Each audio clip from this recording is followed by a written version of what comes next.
Welcome back to Help with Direct Mail. Today I've got an exciting topic. I'm going to discuss the difference between direct mail and email in terms of marketing. And of course, as you know, email is those are digital messages sent to inboxes, and direct mail is a physical mail piece. It's a letter, postcard, or a brochure. Generally, because of the printing costs and post office postage expenses, direct mail is going to have a higher cost compared to email, where there's no printing.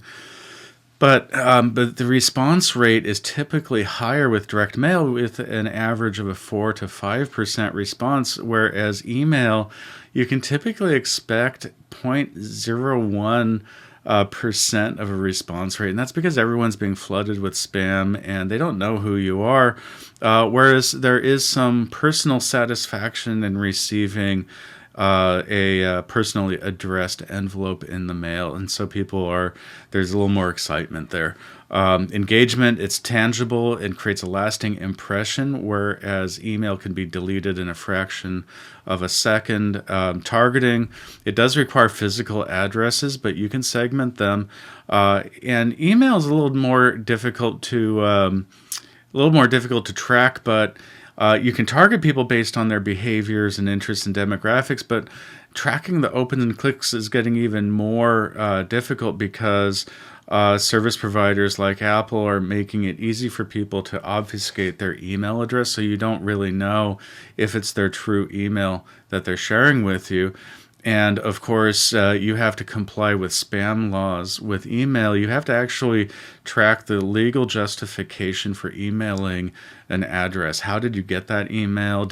How did you get their permission before you can contact them? You can't just buy a mailing list with email, whereas with direct mail, you can. You can actually send mail to anybody without violating any rules. Delivery time, of course, is going to take a little bit longer for the mail, for the postal service, depending on the class of postage.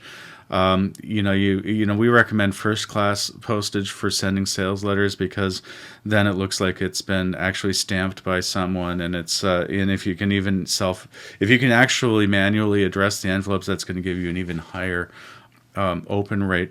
Whereas email tends to have instant delivery if it makes it into the inbox. The problem with email is that you have a domain sender score, and depending on how many people mark you as junk, then that's going to actually affect future deliverability of email. A lot of people don't know this. So the sender score is also attached to your domain reputation, which is authority and trust. This affects your search results. And so if you have a bad email campaign, it's actually going to affect how you rank in Google search results. And so there's a lot of reasons we think that direct mail is a better approach than email, because of that personal aspect, and then it also has less of the negative ramifications. The downside with direct mail, of course, is the cost, and it's less eco-friendly. You're creating paper and waste, and that is something that may violate your company's policies.